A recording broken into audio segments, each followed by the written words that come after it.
Hindi handa ang Pilipinas mga kapatid kung sakaling sumiklab ang giyera sa pagitan ng China at Taiwan. Yan ang sinabi ng ex-Defense Secretary mga kapatid, no? So, hindi tayo handa. Ibig sabihin mga kapatid, hindi tayo capable, no? Sa kung ano man ang pwedeng mangyari kung sakasakaling sumiklab ang giyera dito sa Taiwan o sa China mga kapatid. Hindi capable ang Pilipinas na, alam mo yun, sumabak o sumali. Hindi naman tayo sasali.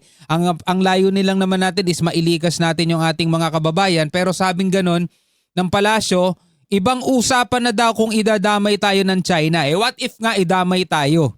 Tanong, anong mangyayari sa Pilipinas? Ang sabi ng ex-Defense Secretary, hindi daw tayo handa. Well, sama-sama na lamang natin tong panoorin at bigyan natin to ng reaksyon, komentaryo. At syempre bilang mga Pilipino, meron din kayo dapat pakialam dito mga kapatid, no? Pwede kayong magbigay ng inyong commentary at pwede kayong magbigay ng inyong saloobin. Alright, so wag na natin patagalin pa. Panoorin na natin to mga tol. Samantala, ex-Defense Secretary ng Pilipinas, hindi handa. Ayon sa kanya, Pilipinas hindi handa sakaling sumiklab ang giyera sa pagitan ng China at Taiwan. Hindi handa sa anong aspeto? Hindi tayo handang ilikas ang ating mga kababayan o hindi tayo handa na makipaggera, no? Kasi mga kapatid, magkaibang usapan 'yun, no?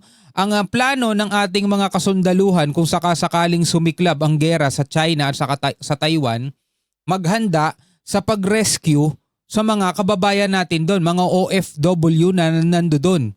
Diba? Pero ang sinasabi ata ng ex-Defense Secretary, hindi tayo handa makipaggera, no? Well, makikita naman natin ngayon sa ating mga kagamitan, kayo na bahala humusga kung handa ba ang Pilipinas o hindi. Handa sakaling sumiklab ang giyera sa pagitan ng China at Taiwan. Ang detalye naman ng balitang yan mula kay Kabar Almar Persuelo. Very sorry to say this, baka dumating ang panahon o oras na our own countrymen will be on their own. Ooh! Narinig nyo sabi, sorry to say that, sabi baka dumating daw ang panahon na yung mismong sarili nating bansa ay pag-aari na nila. Sinong tinutukoy niyang nila? Baka ng China. No? Balikan natin para mas malinaw mga tol, ha? Kayo na bahala magbigay ng komentaryo at reaksyon kung ano masasabi nyo doon. O oras na our own countrymen will be on their own. Sa eksklusibong panayam ng SMNI News sa programang Pulso ng Bayan, sinabi ni Norberto Gonzales, dating kalihim ng Department of National Defense at ngayon senatorial candidate, na magiging malawak ang pinsala sakaling sumiklab man ang giyera sa pagitan ng China at Taiwan. Kabilang sa madadamay ang libo-libong overseas Filipino workers o OFWs na naninirahan sa Taiwan. Punto pa ni Gonzales, kung talagang seryoso ang ating pamalaan na tulungan ng ating mga kababayan sa Taiwan, sinabi nito na dapat ngayon na ng task force ang gobyerno na tutulong sa paghahanda sa mga OFW. Ang lagi ko nga idinidiin, wala tayong kaplano ng isang bansa. Walang kaplano ang ating armed forces.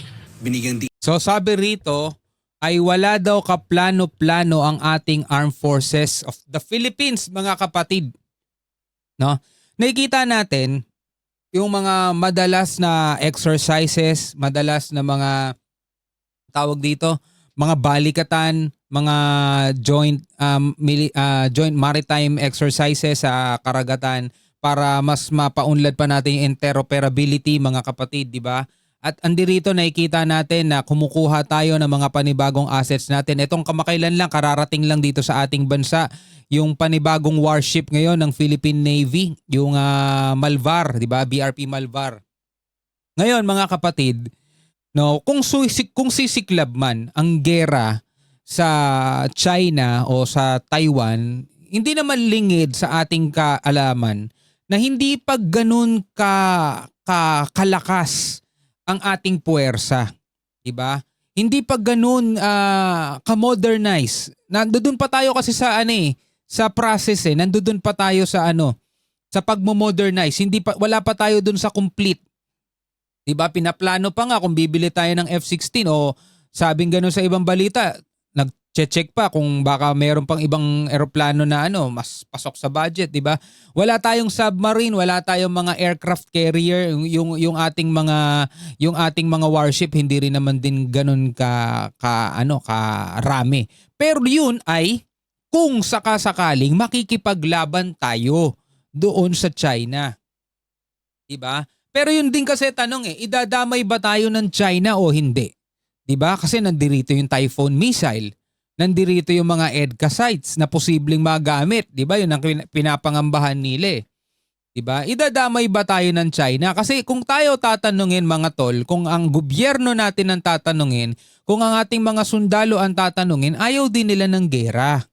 Sino ba namang may gusto na isasabak mo yung mga sundalo mo sa gera na alam mong maliit lang ang chance ang manalo ka kasi mas advanced at mas higanting bansa yan. Kung gusto natin ng gera, di dun pa lang sana sa mga unang pagbangga sa atin, unang pag-water cannon sa atin, binakbakan na sana natin ng China. Kaso hindi Nandoon nga tayo sa good side Nandoon nga tayo sa side na hindi pumapalag kasi ayaw nating palalain pa etong mga kaguluhan. Ngayon, bakit tayo sasama sa gera?